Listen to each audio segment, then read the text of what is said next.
Hello everybody and welcome back. Today we're going to be talking about the rumored Quest Game Pass and how it has the potential to completely ruin the VR landscape. Now I'm sure that sounds like hyperbole and you can only see the upside like cheap access to multiple games, but there is a truly dark side that's hardly ever discussed when it comes to subscription game services. So we'll go through what exactly is Quest Pass, the good, the bad, and what this could mean for the future of VR games. Now there are of course links and timestamps if you want to skip ahead, but before we jump in, this video is brought to you by my sponsor Kiwi Design. They currently make my favorite Quest 2 Elite strap, which comes in multiple different versions. You can add an extra battery pack, high quality headphones, or even both. They also have other products like Valve Index style hand straps, and they just introduced a brand new RGB stand. Your controllers and headset magnetically connect. There's a charging indicator so you'll know when your headset's ready to go. And there's plenty of different RGB color options available. There's a link to Kiwi Design down in the description. And don't forget to use discount code Mateo311 for 5% off and to help support this channel. We're going to start off by explaining what exactly Quest Pass is, but before we get started, I want to play a little game. Let me know in the comments right now what you think about current Game Pass services. And then at the end of the video, come back with a follow-up comment and let me know if your opinion may have changed.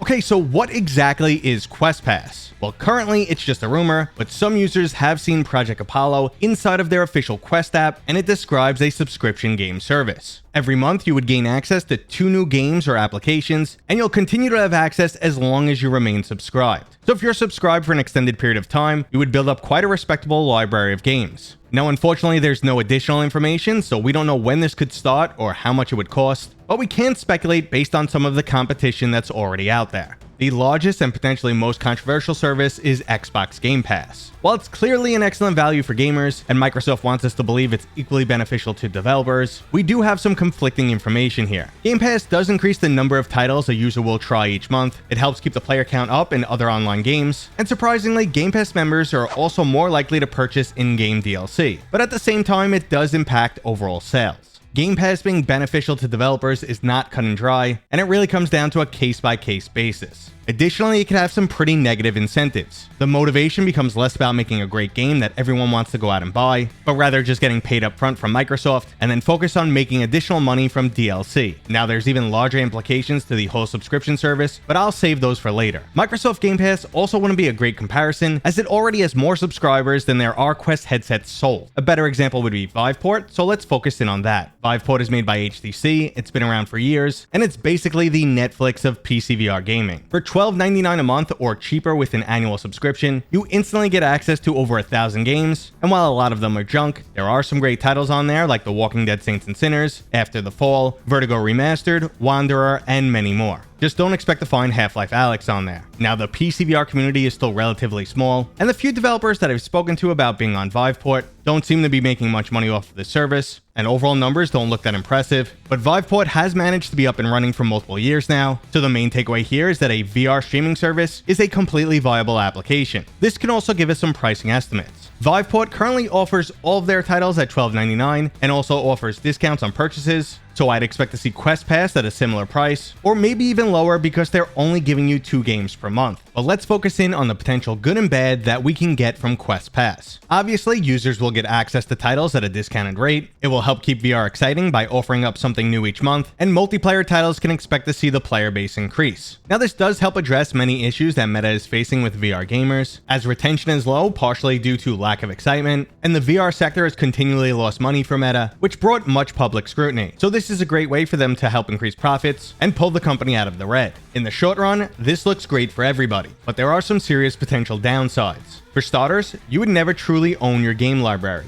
We're basically becoming long-term renters and may end up spending money on a product we never use. My experience with Game Pass has been quite disappointing. After 2 years, I've only played through 4 complete games, and most of the time I find myself rummaging through games that I just have no interest in, or maybe I try something out once and then just never look back. The majority of games that I actually want to play either aren't on Game Pass or they're on a whole different platform. So in my case, Microsoft Game Pass definitely wasn't worth it, but I understand that I don't represent everyone. But let's imagine this scenario with the Quest 2. You recently picked up the headset, Quest Pass looks like a great deal, you end up using it for an entire year, and you've racked up a nice library. Well, now you might be scared to drop your subscription because you'll lose access to all your games and essentially turn your headset into a paperweight until you purchase some new games. On the other side, you might feel guilted into using your Quest 2 more often because you're currently paying for a monthly service. So there's definitely the potential of some psychological manipulation here under the guise of a great value. So for one person it might feel like a great deal, but to another it's a trap. Now this is just the impact on the individual user, and things could be much worse for the overall VR industry. So earlier I mentioned I'd come back to Microsoft Game Pass and the dark side of subscriptions. Currently it's quite common for hardware to be subsidized, where a company eats a bit of the upfront consumer cost in order to grow their market share or pull people away from the competition. Now when it comes to flat screen games, Microsoft has done this with their Game Pass, and it looks like Meta may follow suit on the VR side. This is two companies that have plenty of cash on hand to burn, which they'll use to entice people with a literally unbeatable deal. No one else can truly compete because they can't afford to just keep losing money. This great value deal being made to its customers ultimately becomes a power grab. As more people flock to it, so do developers, and this gives a single company too much power over the industry. And we've already seen monopolistic tendencies from both Microsoft and Meta. They're both buying up game studios like crazy, and if they do become the only players in town, they'll quickly raise subscription rates, and they really won't care about the quality of games because there's no other options out there. Now this might sound like an overreaction, but things have gotten so bad between Microsoft and Sony lately, where Sony is desperately trying to stop Microsoft's acquisitions, and at the same time playing developers to keep their titles off of Game Pass. Regardless of who you actually think is in the wrong here, if Call of Duty was to move on to Game Pass, or become an Xbox exclusive, the impact would be so dramatic that Sony has stated they would not be able to fund their first-party exclusives, such as God of War or Horizon Zero Dawn. This would be an outright tragedy to the gaming world, as these blockbuster titles are absolutely magnificent. So a Quest Pass subscription service may be the quickest route to Meta becoming the only player in the VR game. And this begs the question, can we trust Meta? Now it's almost guaranteed that Meta would raise the price of subscription after acquiring a large enough user base. We've already seen them do this with the Quest 2. After nearly 2 years on the market, we watched the price tag increase by roughly 33%.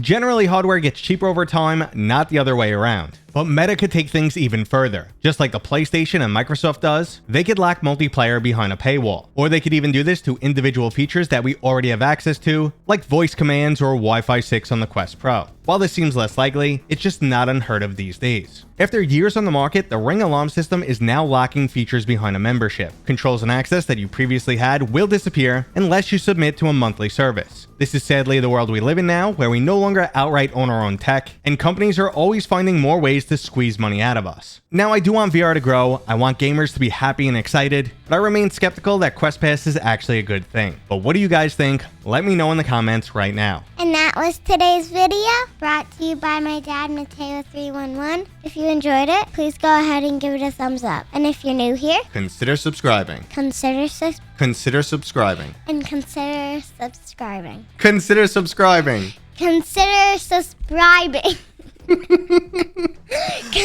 We'll see you guys on next time. We'll see you guys on next time.